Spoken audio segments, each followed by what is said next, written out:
thanks to everyone who's joined us. If I go around all of you and you can introduce yourselves, say a bit about your role in your organisations, that would be great. So Shauna and Julian, do you want to go first? Yeah, hi, I'm Shauna. I am head of the UK real estate division at Foundation Recruitment, and I joined 7 years ago as a resourcer, 7 magical years working together, and have worked within various divisions for the business over that time, including our placemaking desk as well. So deal with day-to-day recruitment, working with our clients and candidates, and then also supporting the business with team leadership as well. Good morning, my name is Julian Long. I'm one of the co-founders at Foundation Recruitment.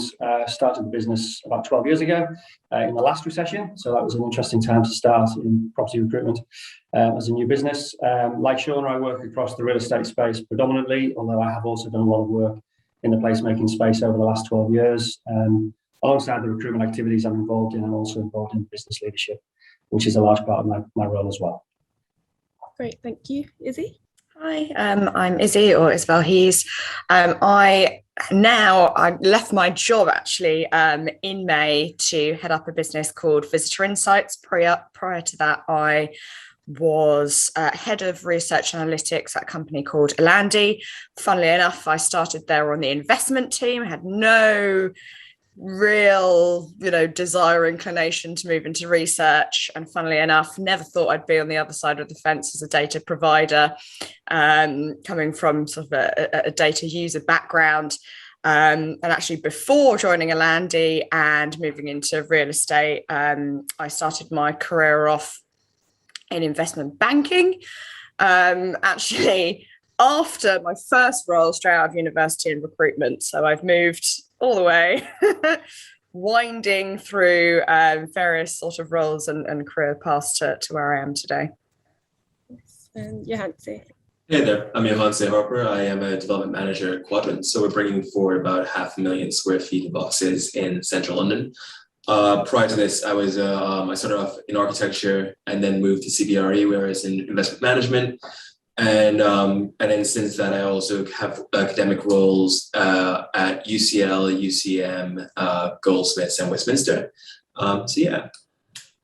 Nice. And to introduce myself, I probably should have done first. I'm Martha. I joined the BPF earlier this year as a senior policy officer. Before that, I was at a consultancy for 4 or 5 years, so fairly new to the industry as well. I'll hand straight back over to Shauna and Julian at Foundation Recruitment for a presentation. Okay, so just wanted to kind of give you a quick hello again officially for joining us, and give you a little bit of background about the company as we head into this pretty hot topic at the moment, given the market, which we'll go into in a little bit of detail for the next 10 minutes or so. So in terms of us as a business, we are a specialist real estate recruitment consultancy. Personally, I've worked in this industry for 20 years on the recruitment side, and before that I worked in fund management on the property side. So we do know quite a lot around our industry, and have never navigated away from it. This is where we have been specialising for quite a number of years now. We've got 2 specific teams, real estate and placemaking. Real estate largely speaks for itself. We'll touch on our client base in a second. Placemaking has become more of a buzzword over the last few years. It was born out of, originally for us, it was shopping centre management, and it has obviously grown into more mixed use, urban placemaking roles that we now take on, and have done that now since inception, so over 12 years ago. So those are the 2 key areas. We have worked in over 20 countries over the last 12 years, either in real estate and or in placemaking. Typical roles are generally post-qualification MRICS, if we're going down that route. We don't tend to do a huge amount of graduate work, and in terms of level, it stretches all the way through to managing director. We're not necessarily undertaking a huge amount at board level at all. We sit, by design, we sit probably no higher than MD. In terms of, I suppose, our experience, we've probably been working for, collectively as a leadership team, probably 60 years of experience collectively in the real estate recruitment space. So we tend to know markets pretty well. And with my background, I suppose, within fund management, it's also been a big benefit in terms of training people up, like Shauna, who haven't come from industry, who become experts in their sector. And I'd also add that in terms of client base, we tend not to work heavily on the consultancy side. Most of our work tends to be on the financial side of real estate. Some examples there in terms of asset management, funds, private equity, developers, some operators. The managing agent side kicks in on the placemaking side. As you can probably imagine, there is a lot of management around placemaking. That's just an overview of our business. We are trying to cover a fair amount in a short space of time today. So we are giving you a little bit of a bird's eye view of each topic. So if people do have any questions that they'd like to explore afterwards, if you either put them in the chat or you can get in contact with us as well. So we're talking about the current state of the employment market, changing employee and employer expectations, key characteristics of successful applicants, essential skills that were once considered niche, and future employment growth.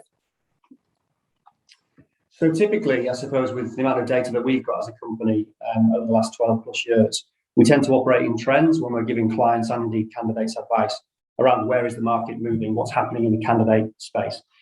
Given what's happened over the last 18 months, it's difficult to really refer to a trend. We're still all feeling our way a little bit as to where things are at because of the unprecedented global event that we've all had to navigate.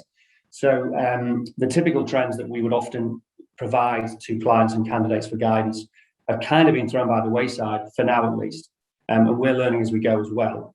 But the highlights, I suppose, are at the moment that more recently over the last 6 months, demand has increased significantly, which is obviously linked to recovery.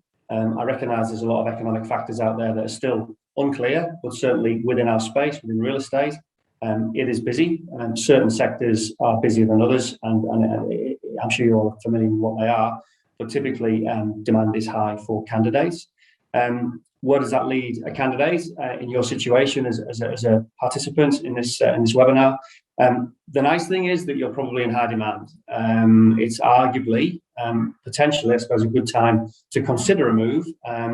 The difficulty, I suppose, is that, again, going back to the trend situation, it's difficult to get a read exactly on whether this talent demand at the moment is going to be sustainable or whether there's another blip in the road ahead. We think probably not, but it's very, very difficult to give an absolute read on things.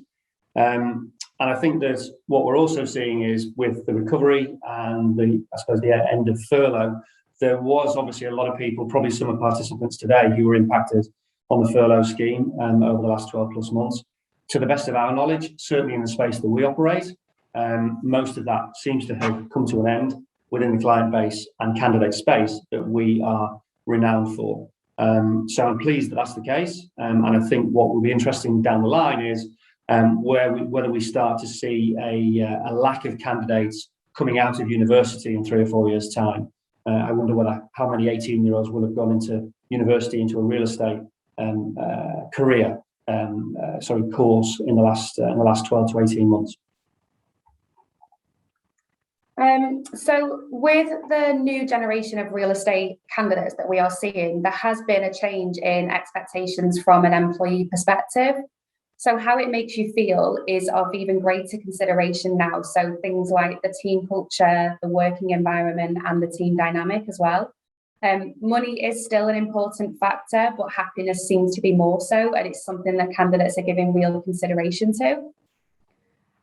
Training and opportunity to learn has had a significant rise as well. So candidates are really interested to hear about what the induction process is, what the training is like, and how they will be supported and mentored in the role. And giving back, so CSR and the opportunity to get involved with charity days, volunteering opportunities and fundraising as well is playing a key part. And as we all know, flexible working is more of an expectation now as well.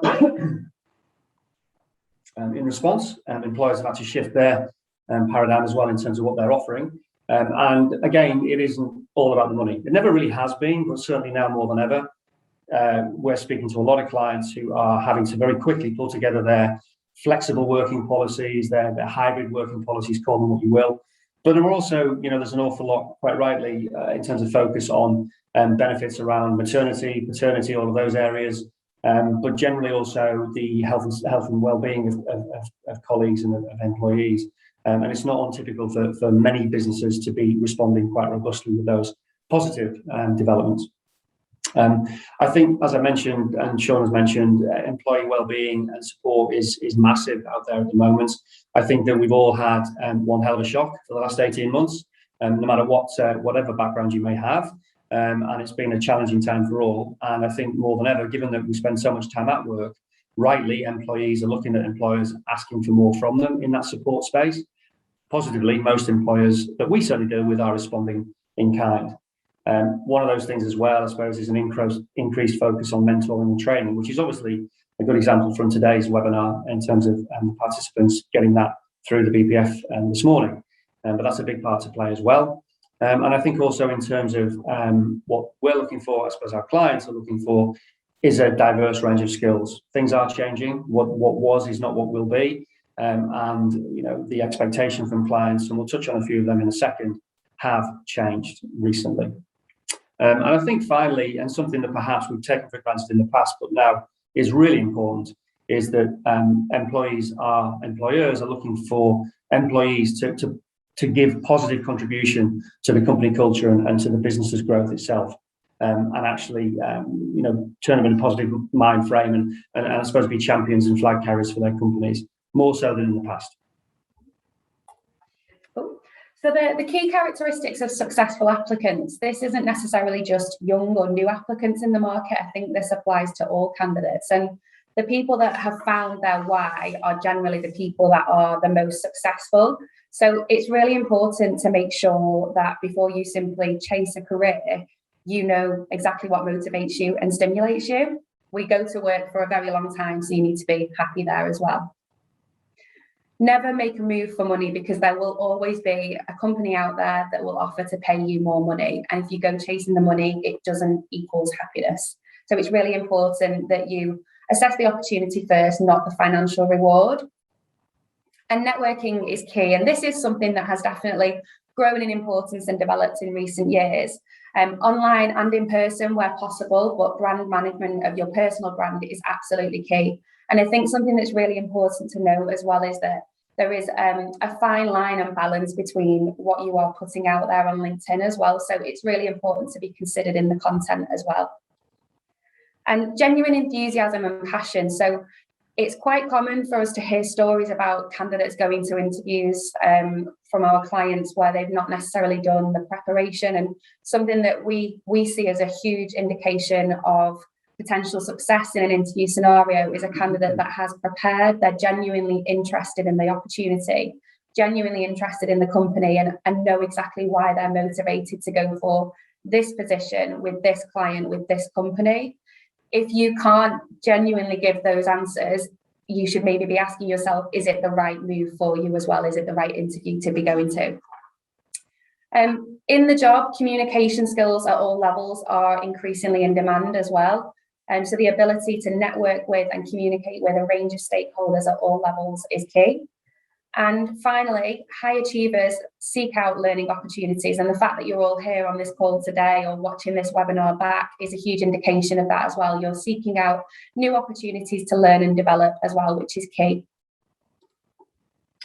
Some of these are rather obvious in today's world, but certainly one that we've all had to become very confident around is IT. And I think that's something that will continue as that landscape continues to develop and become even more complicated in many ways.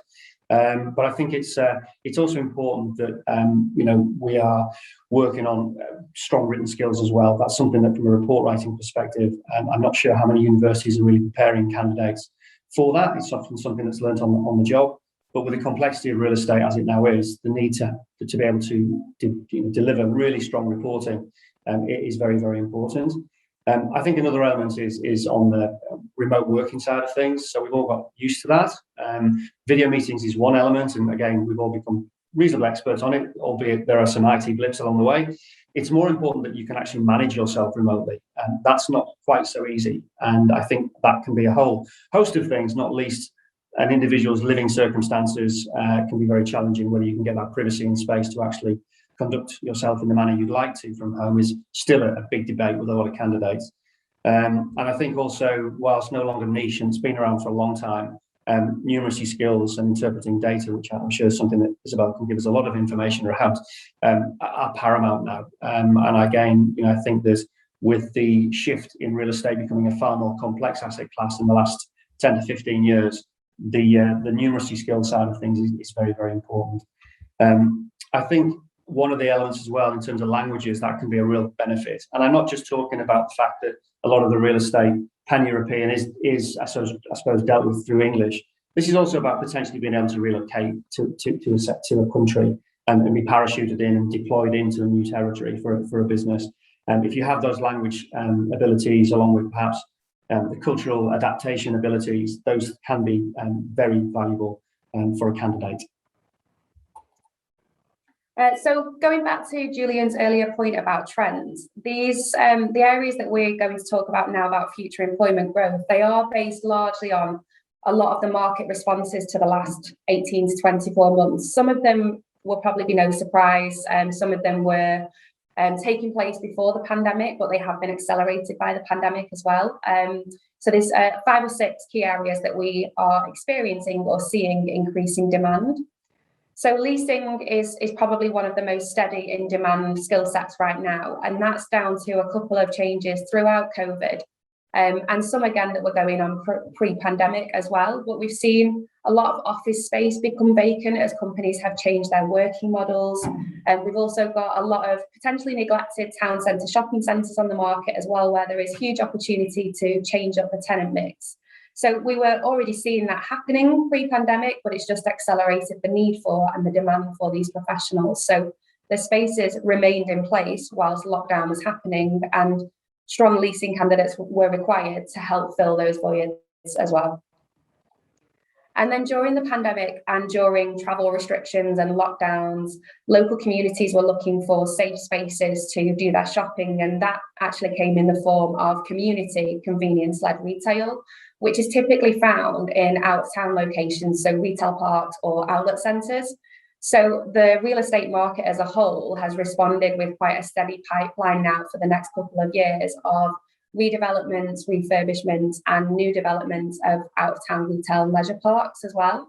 So there's going to be a growing demand for specialists in those markets across all areas, from leasing to development to management as well.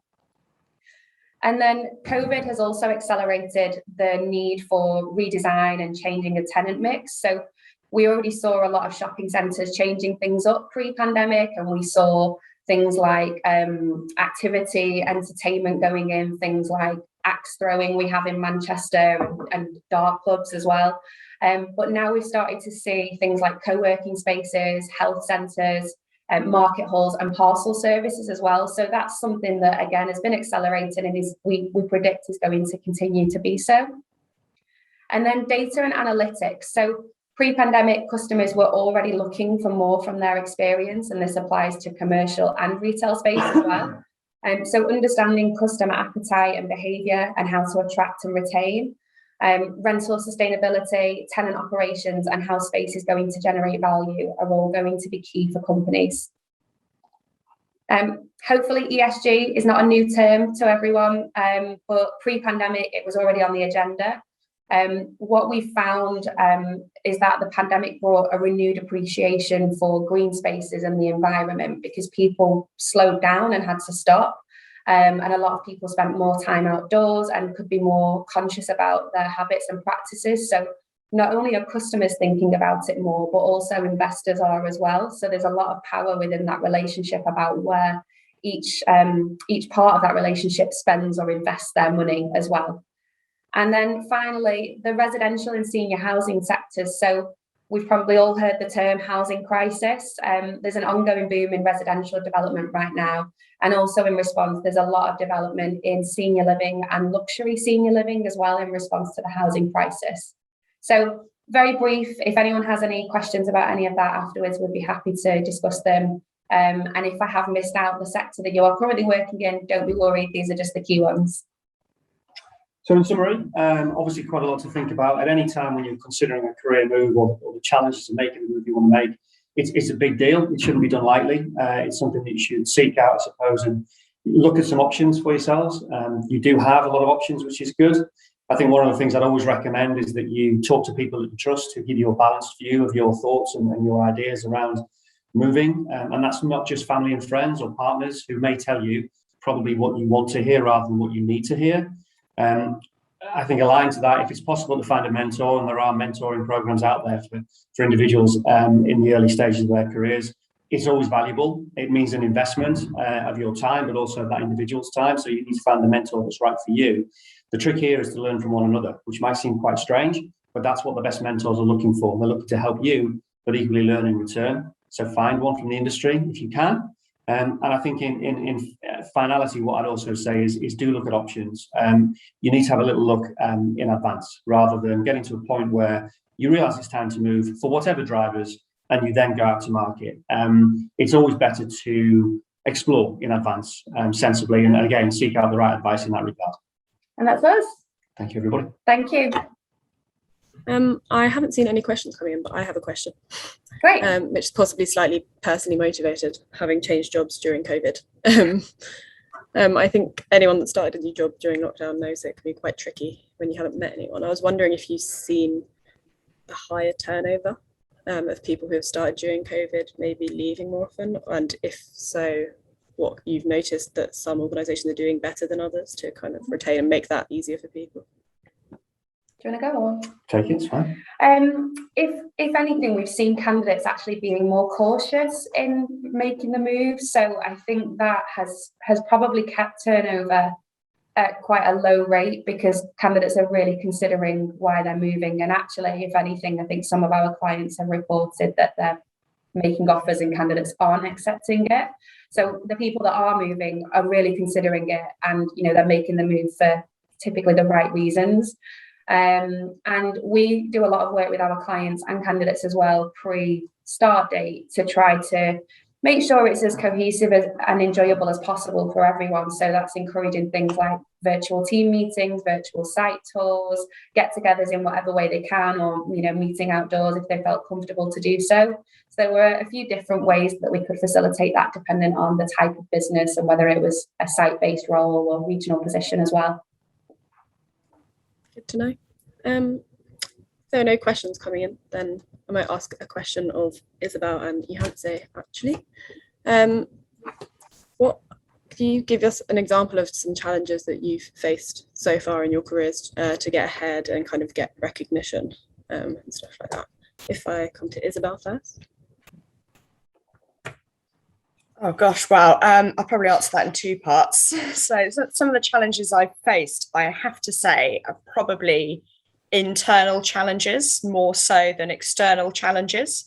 I've moved around quite a lot in my career, and I've had a couple of roles that I've genuinely had zero experience in doing. So I moved from being an investment analyst to heading up a research team, and I had absolutely no experience, and I have to be honest with you, I wasn't quite sure why I got the job at the time. I had a lot of enthusiasm and really grand plans for the team that would penetrate the rest of the company, and I think on reflection I realized that's why I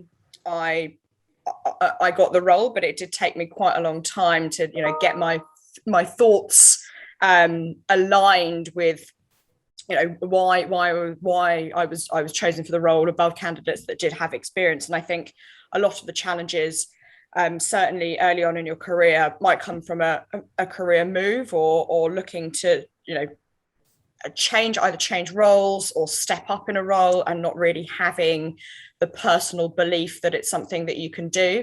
And genuinely most people don't know what they're doing half the time in their role, whether they're senior or whether they're not. And it's just having that self-belief, but also that understanding that there's not a lot that you can't learn on the job. There's not a lot that you can't do as long as you have that enthusiasm and just that desire to do that role and to progress yourselves. That's probably my challenge. And I suppose in terms of overcoming that is a good question. I don't know if you do ever overcome that, and I would probably encourage anyone who feels very, very comfortable in their jobs maybe to start thinking about challenging yourself and moving on to the next step and the next stage in your career. Johannes? Yeah, I mean, to be fair, Isabel, that was a great answer in terms of, and I fully agree with that. Once your learning curve starts slowing down, you really want to start moving on or considering it, in my mind. But for me, it was more about positioning. So everybody has a series of skill sets and things that they're passionate about, and I always thought that the junction of that's probably where your career lies. And the problem with that is that's dynamic, because your skill sets grow over a period of time, and the roles that you do also evolves. And so sometimes there's an imbalance in that process, and so it's essentially going through and being really critical with yourself and saying, actually, well, for me, it was, I started architecture, I loved it. I was going to be an architect from the age of 8. That was my thing.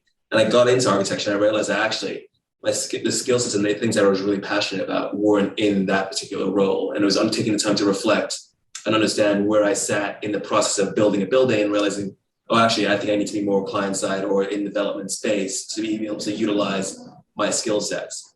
I then moved to CBRE and did that. And then for 5 years, and that was great, and I loved that. But then my learning curves, as you mentioned, started to slow down again, and I realized that my skill sets were developing to a point where actually I didn't need to move again to keep that kind of dynamic in the balance between it. And so I guess, yeah, in reflection, it's all about positioning for me. That was the biggest challenge, and it continues to be a challenge. And I think the way I got over that was one, massively reflection, taking time to stop and think where you want to be in 5-10 years, even though it's a loose goal, knowing the rough trajectory, and having mentors who've had the hindsight to be able to say, actually, are you sure about that? Or who can challenge you with that benefit of hindsight? And then also surrounding yourself with really aggressive, or not aggressive in that, like career aggressive peers and friends. So I have friends who, if I don't do something, if I'm doing the same thing a year from now, will challenge me saying, what are you doing? And I think if that the culmination of that really helps to get out of that inertia, because the inertia is the thing that kind of gets you stuck. But yeah, that would be my answer. Yeah, can I just add something to that, if I may? I think they're both, it's really interesting, because what it sounds like both Isabel and Johannes have been able to do is actually stop and ask themselves, which is actually a really scary thing to do. So the amount of people that we talk to, daily, who are driven, and that's great, but are driven by title, and don't really understand that the title is just a label. Really what they should be asking themselves is, what are you doing? Am I enjoying it? To Sean's point about the why, why am I here? Why am I in this business? Why am I doing it 5 days a week? That's a really scary space to go. And a lot of people choose not to look at it. And it's probably the biggest mistake of candidates that we do see. And sometimes they leave it too late. So thinking about the audience designed around this webinar, now is the time to be doing that. I'm not saying every day, but if you get to 15 years in your career or longer, it is sometimes difficult to jump tracks, because rightly or wrongly, people make judgments about what you can do and whether you can adapt and change. And you can get yourself onto a track. And I've seen it, a lot of times, I'm sorry to say, of people who are fixated on level, but not really thinking about the actual day-to-day job and where it may take them from an enjoyment perspective as well as career.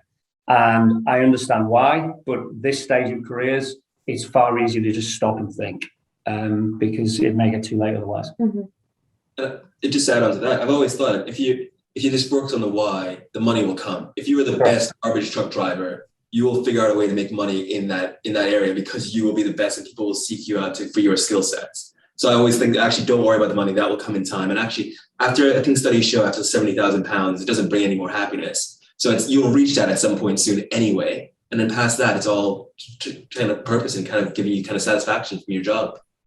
Yeah. And I mean, we're privy to a lot of information around earnings and salary. And I have to tell you, a lot of people are way off base thinking what other people earn. They really are.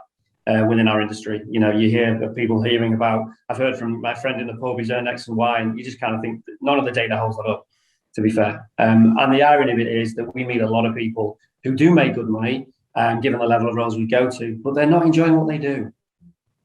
And it kind of is pretty sad, because it gets to a point where you just have to be honest with them. And we are a very honest, consultancy, and explain to people what you're looking to do now is probably something you should have done 5-10 years ago. Mm-hmm. And it's actually really common for us to speak to people who are at that level where they are, earning executive level money, and because they're unhappy, they realise that they're willing to take a step down on salary to find something that is more fulfilling for them. And that is actually quite common, that we see people taking quite hefty pay cuts at a certain level, because they've got to the point where they've chased the money, they've chased the title, and they just realise that isn't what it's about, and it's not going to make them happy long term.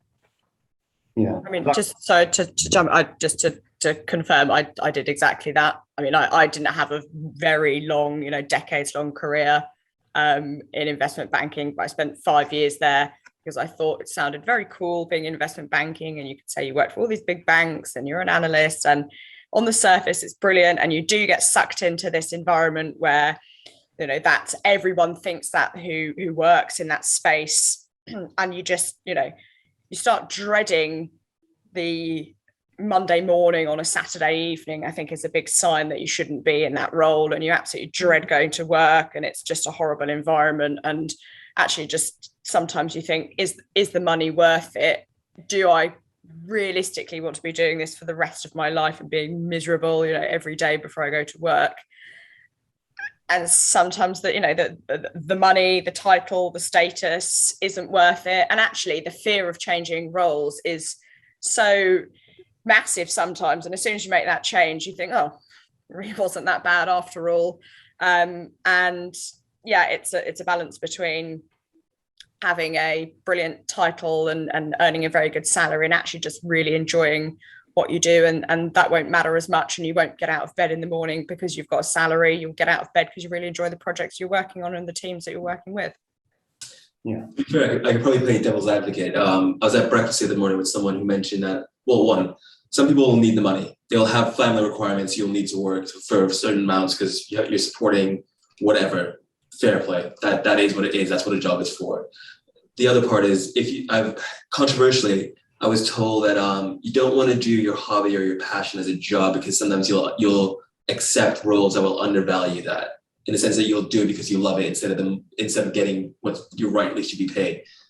I only heard this at breakfast yesterday, so I'm still mulling over that. But that's interesting. But I think the easy thing with the money is figure out what you like, what you enjoy spending your money on. If you're a person who enjoys cars and fancy meals and blah blah blah, and you know your lifestyle, you know the amount that you need to make, you can kind of you can go that way. But if you know that actually you enjoy the sun, some like casually meeting up with friends and whatnot, you can kind of almost balance out what you actually need in terms of salary, instead of just kind of basing yourself relative to your peers, which I think is a massively dangerous thing. Because if I have a friend who likes Porsches and I like the sun and meals with my friends, we're not going the same way in terms of what we need to earn. I don't need to earn as much as him, and therefore I can tailor my career to do what I want to do and not just earn a salary for it. If that makes any sense. Yeah, I think we're always wary of speaking with any candidate at any level who comes to us to talk about money first. It's a problem, because that's not the reason to move. And it comes through in interview processes eventually with clients. Ultimately it gets flushed out, and It's so important. It's so important that we all do what we enjoy doing day to day. And to Johannes' point, that you're right. The money, whatever that means to you, the money will come, because your employer will see that you're enthusiastic and enjoying and putting your time and passion into it, and they will rightly reward you. Go the other way and chase the money, you're probably never going to catch it. And you'll underperform, because when you're in the office at midnight doing something that you don't enjoy doing, you're not going to do it well. And when the pressure really comes down, you're like, wow, this is hard. Yeah. When you don't enjoy it, the outputs, unless you're brilliant, and some people are, typically it's not going to go well for you. I think the looking at the why rather than the money and the title and everything is really good advice, but it can be easier said than done. I mean, a lot of people get to a certain age and still say, I don't know what I want to do with my life and career. So do you have any kind of specific strategies, tips that you either give to candidates or have used yourself to really try and work that stuff out? Do you want to jump on that one to start with? You go ahead. Well, I would say more. You're right. I totally agree, Margaret. It can be tricky. I think now more than ever, the amount of free available advice out there from really senior people in the world is available on our whatever your kind of device may be, but certainly on my iPhone. Podcasts, for instance, you can listen to some of the world's most renowned advisors, and if you wanted them face to face, you have to pay thousands of pounds a minute, and they give you some great advice, which I think is really valuable. So I think that's not the answer, but it's definitely our route to have a virtual mentor, if you like, or mentoring platform. And there's lots of different podcasts out there. But back to the earlier point, if you can surround yourself with people who understand fundamentally you to begin with, wherever they may come from, whatever walk of life, but then perhaps a little bit of understanding around your industry, even better, and get advice from them and talk to people. And I think, platforms like this are really valuable as well. Just immersing yourself in information. That's really important. It can be confusing. I agree that there's a point where you need to stop taking on information and start making decisions. But I think now more than ever, there's so much amazing information out there and advice that you can literally get with a click of your fingers. But generally, and I know this sounds a bit deep and meaningful, but actually just talking about it with people is a great place to start. I mean, I second that, and going back to the points about if you understand the context of your working environment of where you're getting into, and you understand the requirements of those roles, you can then kind of sit yourself and say, actually, what are the things I'm really good at? I do asset management now. I never thought I would like asset management, but I did a vacant possession deal, and I loved it, and I just absolutely fully loved it. And I was thinking back on why I was good at it, and those things had already been, I had written down the year before those skill sets that I then used in that role. So if I had understood asset management fully before I had gone into it, I would have known that I would likely like it. And that's what the mentors are really good at, because they see you and they go, oh, you're really passionate about these things. And they have the hindsight to know, oh, that role requires this skill set. And they put the two together. And you can do it yourself. You can get external parties to do that. You can do it for, it's all about like reflection, understanding the context of the roles. I think the struggle is at earlier parts of your career is that you don't understand what the roles require. And also I think people are scared to think of what they're actually good at, and equally what they're bad at. If you put a lease in front of me and ask me to read a lease and get the really key point out of it, dire. Like, it's going to be a horrible position. Like, I'm not good at it. But I'm comfortable in understanding that. And equally, if I didn't have to do it, I can then structure a way that I do it very quickly. I motivate myself a cake, read the lease, get a snack, all good. So like you just kind of work your way around your context, the context of the environment. Yeah, I think there can be a really big pressure on being good at everything, and we can talk about life generally, but certainly within the real estate space, be good at everything. Certainly from a surveying perspective, the way that the whole thing is set up with our RSCS, I have no issue with it.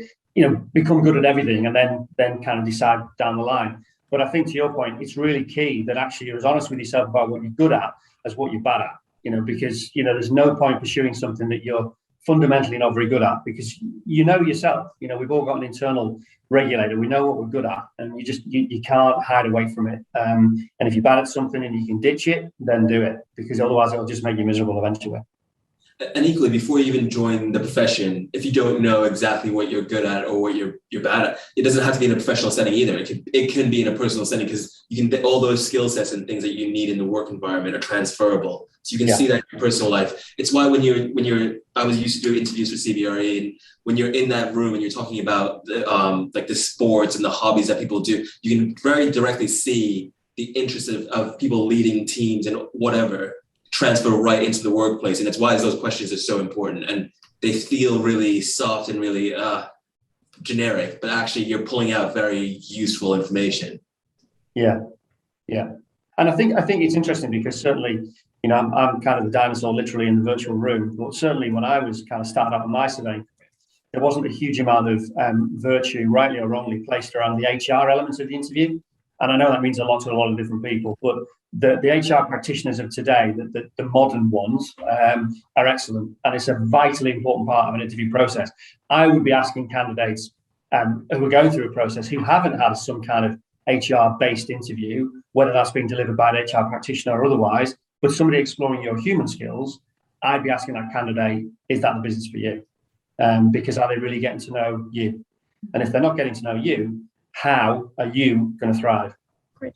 And do you see more people doing the analytic testing where you go through the computer-based, they ask you a whole bunch of random questions and you get a personality profile, and it then suits you to what roles you're. I think those are the ones I've taken have been fantastic in understanding me to a level that I didn't understand myself, and pulling out points that apparently I'm really hard to manage in certain scenarios. I don't like point A to point B. I like a very gray space that I can work in, which is not helpful if you're a manager. But pulling those details out, have you found a lot of companies start to use that more? Yes. Yeah. I mean, there's so many models that you can go to, and it's so important that if an employer does go down that route, that they have a practitioner either in-house or they're well advised externally, because that information is powerful, and it's very, very useful. It's really important that if an employer is doing that they are using it with you in a positive fashion. So they're building it into a PDP program with you, or they're talking to you about it at the review or whatever, or they're sharing it with you when you come in. It sounds like yours has been shared with you, Johannes, so that's great. Because otherwise, there's no point in using it just as an interview barometer. It has to be used as a forward and a progressive model going forward. But in short, yes, clients are using it more and more. Slightly more specific question for Shauna and Julian. For people who have found what they want to do and they're happy in their career and they are trying to kind of jump up to a more senior role, do you have any specific kind of tips, tricks that you give to candidates like that? Yeah, so I think a couple of the points that we've mentioned in the presentation, so networking is really key. So building your brand both internally and externally, and that's not necessarily just within your own team or your own department as well. So building that internal brand and ensuring you're aware of how you're seen within the company and with your colleagues and with people at all levels. So, not necessarily the people that make the decision about promoting you, but also the people that are potentially newer or more junior in the company as well, and how your brand and your presence in the company impacts them. And then externally as well, building your personal brand in the market and building yourself as an established expert that connections can go to for advice, or they know that they're going to see quality content coming from your LinkedIn. And then the training and development piece as well. So someone who's constantly seeking out opportunities to improve themselves in whatever way that is. That could be something as small as once a week you listen to a podcast to do with whatever your line of work is, or you decide that you want to go for that team leadership role and you then start reading a book about management. It can be really small things that just show you're invested in your own development, that really single you out as someone within the team. I think also I'd add to all of that, I'd say to anybody who has aspirations to have a strong career, you've got to be also careful what you wish for. So a lot of people chase the title, chase the MD, whatever it is, wherever you think you're going to go. And remember that when you get to that level, when you generally get into the boardroom, the job that you love doing today is not that job. It's a very different job. And it takes you often away from, the reason you got into the industry in the first place. Because it becomes much more about people and management of people, making people, the job as a leader is to get the team beneath you to perform. You might have less interfacing with the actual assets. A whole host of things change. And again, we have had spoken to senior people who found themselves in what you would perceive externally as fantastic roles, but they just find themselves, I've had candidates sit in front of me who are earning, significant amounts of money saying to me, I can't remember the last time I want to look around a building. I'm in real estate. Because all they end up doing is dealing with, shareholders and stakeholders and internal politics and issues, which are real. They are real. So I think it's really important that you strive if you want to, but be clear. Back to Johannes' point, be clear what direction you want to go in and what that looks like, and forget the money side of it. Do what makes you happy, and find out from more senior people. If you've got a mentor, ask them if they've been into that kind of situation at a senior level. What's it like? How is it day to day? Good advice. I think for the participants, we're now going to have a quick poll to get their thoughts on how they are feeling about their career. So I think while they answer that, I'll carry on. Izzy and Johannes, we've obviously heard that you've both kind of had quite substantial career changes at points in your life. Could you tell us a bit more about how you actually went about that and what it was like at the time? Come to you, say first. I guess the first move was in architecture. It's almost made ground in the sense that I sat there and realized I was going to be a mediocre architect, and I thought, why do anything average? And I didn't want to do that. So it was a mentor, and I guess if I'm going to say anything new about that, it's giving luck opportunities. So I made sure I put myself out there. So I basically went to the whole product team and talked to everyone in the product team around the table about what they did as a job and what I actually thought I would enjoy in those things. And then I did an internship at CBRE. I went to all the networking I could. I was living in Norwich at the time, working for a practice up there. I came down to London to basically network as much as possible and talk to as many people as possible. And to Julian's point, I told as many people what my thoughts were And to one extent, I was going to go into property management at one point, and one of my mentors just challenged me to the point where he said, I think you're being naive to what you actually want to do in that space. And so it's all about, it was just talking to people, giving luck opportunities in terms of putting things out there where you allow other people to challenge and evolve that thought process. And then it's going back to that point of inertia. A lot of the times we know the right answer and we'll sit on it and not act on it. Or we know the things that we probably should do, but we don't do it. It's like, it's a lot of times like the gym. We all know we should go to the gym quite a bit, but we don't do it because it's like, actually it's 6 a.m, I'm tired, I'll just sleep a little bit extra and go to work. And you kind of know what the results of that's going to be. And I feel like it's the same thing for your career. You probably know the next step you should take. Just take it, just do it. Just do a little thing. Even if it's like a little step, it's one email, it's one call, one LinkedIn post, liking something, I don't know, do something. And I think that action, that adaptation normally will bring something up that's normally positive. That's good. Isabel, do you have anything to add to that?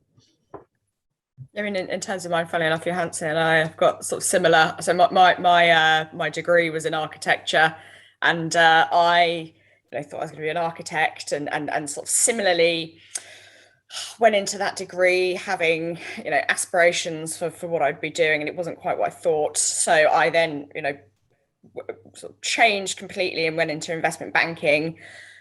Quite honestly, just following the money. There were some elements of my role that I liked and lots of elements of my role that I disliked, and it sort of got to an inflection point where I thought I can't do this anymore. So I did pretty much what Johannes said he did in his career, and sort of took stock and thought, right, what do I like about this role? What do I like about property? And then I sort of pivoted and went and did a master's in real estate investment. So combining both of the previous roles and the interests that I had. But yeah, I would just completely echo what Johannes said, and just sort of take a step, take a leap. It's always, the thought of doing it is always far scarier than the actual reality. Really think, what's the worst thing that can go wrong? This doesn't work out. There are always other jobs, always other opportunities, especially if you're relatively young and don't have responsibilities. But ultimately, your job is where you spend the majority of your life. So take that step, take that leap, and don't worry too much about any sort of negative consequences that might come from that, because there's always another option or another opportunity. Yeah. You will make mistakes. That's almost you're going to do it, and it's almost accepting that you're going to make a mistake and accepting that that's okay. Because if you made the mistake with the understanding that actually with the information I had at the time, it was the best decision I could make, and actually in reflection, I wouldn't have done anything differently, that's not a bad mistake to make. That's fine. If you do the same mistake twice, or you do the same mistake with the same issues twice, that's then a problem, because you're not reflecting and moving on and learning from your mistakes. But past that, if you're not making mistakes, you're not challenging yourself hard enough, because you should be pushing to the boundaries where you're like, ooh, that's the limit. That I shouldn't do because that's too far. But everything below, that's okay. That's a safe space, my opinion. Before I come back to you, Shauna and Julia, I think we should now have the results of that poll. Okay, so good amount of people feeling happy in their career, but who are feeling a bit stuck, which obviously we've heard is quite a common thing. Do you guys get a lot of candidates who are looking for a very significant kind of change in career? They're stuck and they want something like completely new, and how do you kind of help them with that? I wouldn't say it's hugely common to have a total change of career direction, but it does happen. And I think for us, in the same way that a mentor would, as Johannes said, we really have to get to the bottom of what makes someone tick and what they're good at and what they enjoy doing, and then helping them navigate that question. Sometimes it is genuinely, there's a push factor in their current job that is causing their unhappiness or the feeling that they need to move, and they've just not quite got to the bottom of what it is yet.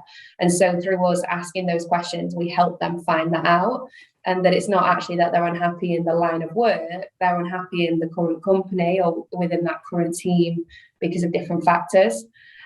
Sometimes there is a genuine pull factor towards a different line of work, and it is because that person has asked themselves the scary questions and they have realised that, you know, actually the part of my job that I enjoy the most, it's actually the key part of that career path, and I've had a little bit of experience here and there, and I'd like to pursue that. And so I think there's never going to be a good time to do it, and you'll always find reasons not to do it because it is a scary decision. But if you do get to that point where you think it's a total change of direction, just do it, because if you've got the good reasons to do it, you should go for it. Otherwise, you're always going to find an excuse not to.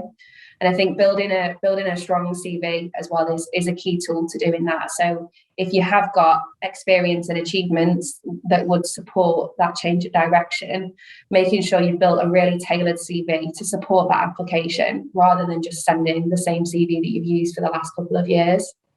Yeah. You got anything? No, I think back to one of the points that Izzy made, I think that interestingly enough, that there isn't a great time to do it. And getting back to the money issue, what individuals may not appreciate is that quite often, working certainly with the client base that we represent, a lot of the more senior candidates get locked in by, you know, bonus schemes that are over 2, 5, 3, 5, 7 year plans, you know, whether it's a fund or whether it's a private equity platform. So you'll find yourself really unable to move then if you are, you know, partnered, children, etc., responsibilities beyond your own situation. So it's a problem that will come along, particularly for high performing individuals. That will happen, and so it's again comes back to the same point. We're just anxious, eager to kind of advise people to look at the difficult subject matter in the early stages of their careers and make sure that when that day comes, which sounds like nirvana now, but when it does come and your employer wants to lock you in for a few years on a bonus scheme, it's in the job you want to do and in the environment and the culture that you want to be in.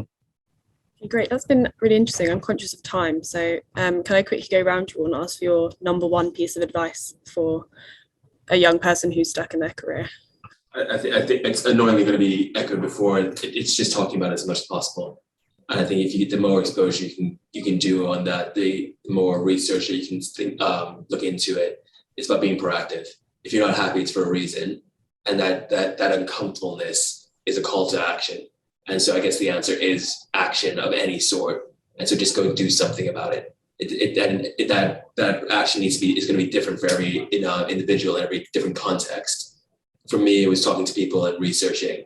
For others, it will be something else, and it'll be that. But just go do something. Just don't sit in it and don't accept it, because I think we all have potential to live up to. Not even live up to sounds harsh. We all have potential, and it's a shame to not let that be used or to come to the forefront. So that's my view. Isabel? I would probably be really similar. Don't be afraid to make that leap, make that jump, try something new, try something different. And whilst it's difficult to do it at the time, don't feel too worried about things going wrong. You know, if you move roles and you do something different and it's not what you'd hoped and it's not, you know, the right move for you, you're not stuck there. You know, sure, give it a go, try it out, try your hardest. But you can always change and do something different. So try things out and yeah, be brave and make that move. Thanks. Shauna? Reiterating a point I think we've made a few times now, but don't chase the money and don't chase the job title, or don't just chase the money and just the job title. It has got to be about more than that, and you have to ask yourself the difficult questions about, are you happy? What makes you happy? What do you like? What do you dislike? But also, what are you good at and what are you not so strong at? And find the answers to all of those and try and fit that together. Julian, if you have anything to add to that. I'd love to come up with a real pearl of wisdom at this point. You guys have covered it incredibly well. Yeah, it is. I mean, I say to people, if you've got an itch, you need to scratch it. And that's not very sophisticated, I appreciate. But ultimately, it's a reality of life. And how you go about that should be information based. So I'm back to the same space, which is talking, which has already been well covered off. And I really do believe that if you have access to a mentor, again, that can mean 1,000 different things. But if you can get access to somebody that you respect, who can give you solid, non-emotive advice, I would seize that early. And maybe that's an opportunity to plug both the BPF's mentorship and the because I think it's a great initiative to be used. Great. There's so many online that you can get through all these organizations. That's helpful, and you can get mentors for various things in terms of career mentors about. I had a mentor who talked to me about how to position myself in a room. And so the chair I'm sitting in now is considered in a sense that, because she always used to run a room really well when she's in a meeting and all those kind of things. But yeah. Great. Thanks for the plug. No, it's been really helpful. Thanks to all 4 of you for taking the time to join us. It's been great. And for participants or anyone you know who couldn't make it, this will be available on our website in the next few days. So please do share it around. And yeah, thanks again. Nice to speak to you all.